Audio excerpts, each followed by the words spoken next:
अल्लाह ताला की उस किताब से यकीन से मदद मांगिए। क्या आपको पता है यकीन क्या है? आपको क्या लगता है कि जब से आपने दीन में कदम रखा है, जब से आपको मज़ीद मुश्किलात का सामना करना पड़ रहा है, लेकिन पता है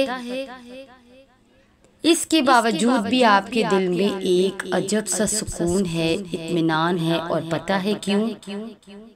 क्योंकि आपको इन मुश्किलात से ज़्यादा अल्लाह पर यकीन है, अल्लाह की किताब पर यकीन है, और आपको ये यकीन है कि इन सब मुश्किलों से बड़ा मेरा अल्लाह है। आपको यकीन है कि अल्लाह मेरी कोशिशों को जानता है। आपको यकीन है कि उस रास्ते में अल्लाह की मदद आपके साथ है। आपको यकीन है कि वो आपको कभी गिरने ना देगा। आपको यकीन है कि वो आपको संभाल लेगा। आपको इस बात का यकीन है।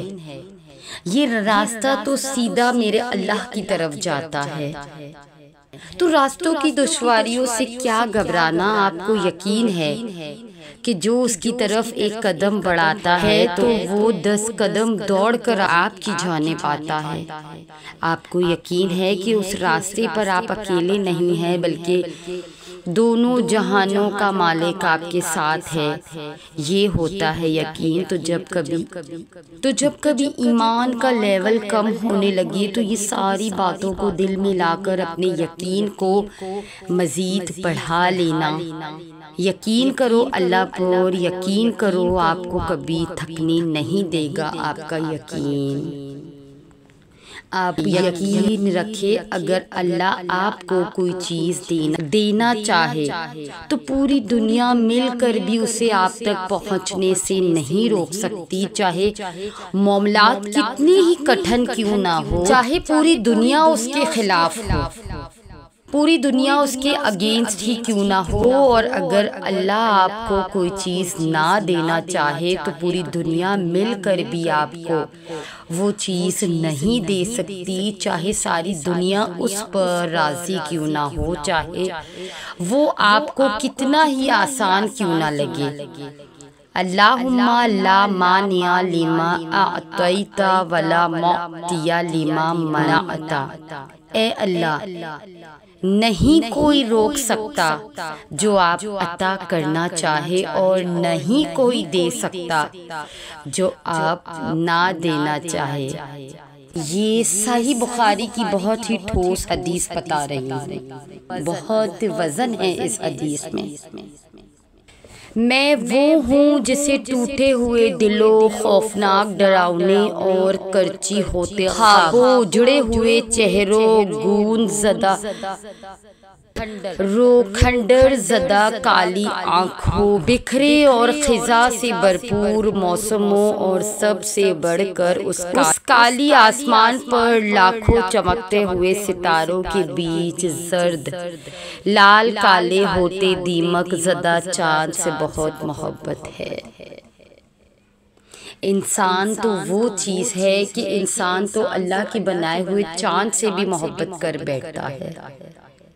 वो नहीं देखता तो उन चीज़ों को नहीं देखता जो चीज़ें अल्लाह ताला ने ख़ास इंसानों की आसानी के लिए बनाई गई है। बेशक चांद भी इंसानों के लिए ही बनाया गया है, लेकिन कुरान पाक में इंसान के हर मसले का हल है। तो कुरान शरीफ बहुत ही मोहब्बत से पढ़िए, कुरान पाक को समझ कर पढ़िए, कुरान पाक को याद कीजिए, अपने दिल में उतारिए। जज़ाकल्लाह।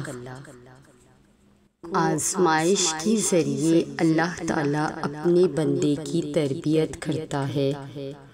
जैसे सोने को भट्ठी में तपाया जाता है ताकि साफ सोना निकल जाए और मैल कुचैल अलहदा हो जाए, इसी तरह आज़माइश के ज़रिए इंसान को अपनी सलाहियतों और गलतियों का पता चलता है। बाज़ खामोशियाँ भी कबूलियत के दर्जे पर होती है जब रब सुन रहा होता है। वो लोग जिनको बज़ाहिर नाकामी हो रही है, उनके चिराग देर पर जलेंगे। आप यकीन के साथ अल्लाह ताला की बात मान ले तो आपकी हर बात अजीब व गरीब अंदाज से पूरी हो जाती है। जब तुम अल्लाह से मोहब्बत करने लगते हो तो उसकी कही हर बात का मतलब वाज़ेह हो जाता है। उसकी मोहब्बत पर यकीन तो पहले भी होता है, लेकिन दिल से भरोसा नहीं होता, इसीलिए तो दुख सहना मुश्किल लगता है, क्योंकि हम कंफ्यूज होते हैं। अल्लाह कहता है कि सब्र से काम लो। बेशक हर मुश्किल के बाद आसानी है। अल्लाह कहता है कि तुम मुझसे मांग कर तो देखो, मैं ना दूँ तो कहना। वो रब कहता है कि उम्मीद का साथ कभी मत छोड़ना और उदास मत होना। अल्लाह कहता है कि बस मुझ पर भरोसा रखो। अल्लाह कहता है ये कभी मत सोचना कि मैं तुमसे बेखबर हूँ, मैं सब जानता हूँ, देख रहा हूँ और सुन रहा हूँ। फिर जब दिल इसकी मोहब्बत से बढ़ जाता है तब सब ठीक होने लगता है। हर कन्फ्यूजन दूर हो जाती है, अंदर तक एक सुकून सा उतर जाता है जो अल्फाज से जाहिर नहीं होता, लेकिन ज़हनी रूहानी सुकून और दिली इत्मीनान सब बयान कर देते हैं। तुम्हें क्यों लगता है कि वो तुम्हें कुछ देना नहीं चाहता? वो तो तुम्हारी दुआओं को पाने के लिए कोशिशें देखता है। वो तुम्हें देखता रहता है और खुश होता रहता है कि मेरा बंदा मुझ पे यकीन रखता है। जब तुम इंतहाई गैर यकीनी हालात में भी उससे मांगते हो तो देखता है, तो वो देखता है कि मेरा बंदा इख्तियारात को बिन देखे ही कितना मानता है। देखी हुई चीज़ों से प्यार करना तो आसान है, मगर जब बिन देखे तुम रब को मनाते हो तो रब फरिश्तों को बुलाकर कहता है कि देखो मेरा बंदा बिन देखे मुझ पे कितना मान करता है। जब तुम दुआओं के कुन के लिए आसमान की जानिब तकते हो तो तुम्हें रब की हिकमतें तो नज़र आती है, लेकिन वो रब एक पर्दे में होता है। उस पर्दे में रहकर वो रब खुश होता है कि मेरा बंदा जानता है कि मेरे कुन का फैसला आसमान से आएगा। बेबस तुम हो, तुम्हारा रब नहीं। मोहताज तुम हो, तुम्हारा रब नहीं। नामुमकिन तुम्हारे लिए है, तुम्हारे रब के लिए तो कुछ भी नामुमकिन नहीं। वो तो कुदरत रखता है हर नामुमकिन को मुमकिन बनाने में। तुमने अल्लाह को देखा है? हाँ, बहुत बार। कब कब?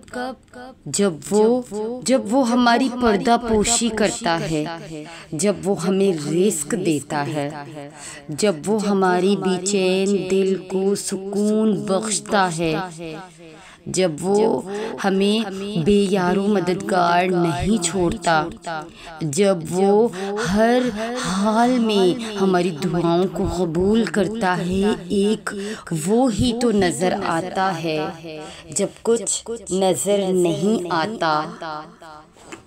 अल्लाह अपने सब्र करने वाले बंदे से फरमाता है कि सब्र एक ऐसी चाबी है जो बहुत सी मुश्किलात के हल के दरवाजे खोल देती है। इंसान का नफ्स बहुत जालिम है, कभी गुनाह में मुब्तला करके रब से दूर करता है, कभी नेकियों और इबादतों के गुरूर में मुब्तला करके अमाल को भस्म कर देता है। तो अपने रब से ऐसे नफ्स के छुटकारे के लिए पढ़िए अल्लाहुम्मा इन्नी आऊज़ु बिका मिन शुरूरी अंफुसना। ऐ अल्लाह, मैं अपने नफ्स के शरों से तेरी पनाह चाहता हूँ। सब्र में शिकवा नहीं होता, बस एक गहरी सी खामोशी होती है और उस खामोशी का शोर सिर्फ अल्लाह की ज़ात को सुनाई देता है। तो अल्लाह ने इंसानों के लिए बहुत ही खूबसूरत तोहफ़ा दुनिया में नाजिल किया, और वो तोहफ़ा क्या है आप और हम सब जानते हैं, लेकिन पढ़ते नहीं हैं। हम सब जानते हैं कि कुरान पाक में अल्लाह ताला ने हमारी ज़िंदगी के हर मसले का हल रखा है। हम कुरान पाक को देखते हैं, हम ये भी जानते हैं कि कुरान पाक को देखना भी इबादत है, कि कुरान पाक को छूने का भी सवाब है। बावजू होकर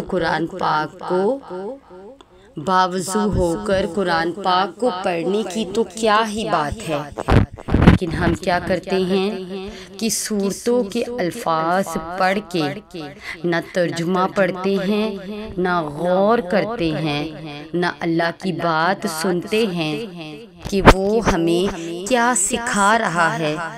हम किसी मौजज़े के इंतज़ार में बैठ जाते हैं और अपनी दुआओं का इंतज़ार करते हैं। हमने मंत्र पढ़ लिया, अब जल्दी से कोई मैजिक होगा और वसवसे आना बंद हो जाएंगे। हम कुरान को इस तरीक़े से इस्तेमाल करते हैं।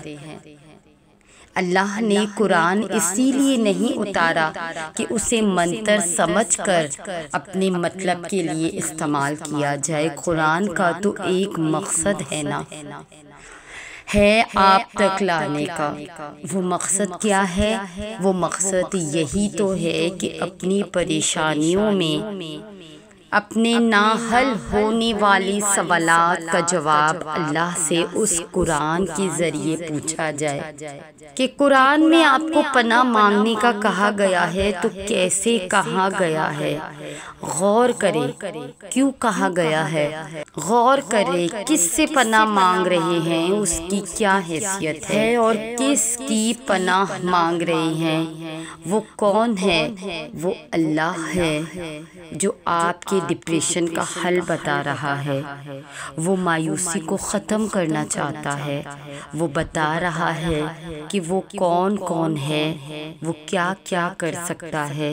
वो आपको कुरान पाक में शैतान से पनाह मांगना सिखा रहा है। वो आपको कुरान पाक में आपकी नमाज़ों की सही अदायगी करना सिखा रहा है। वो आपको कुरान पाक में अपनी दुआओं को कबूल कराने के तरीके बता रहा है। वो अल्लाह है जो आपकी हर परेशानी का हल आपको कुरान पाक में बता रहा है। तो उसकी मुक़द्दस किताब को दिल से पढ़िए और अपनी ज़िंदगी को आसान बनाइए। तो ये थी हमारी आज की वीडियो। अगर आप हमारी इस काविश को पसंद करते हैं तो हमारे चैनल को सब्सक्राइब करके हमारे साथ जुड़ जाइए। जज़ाकल्लाह।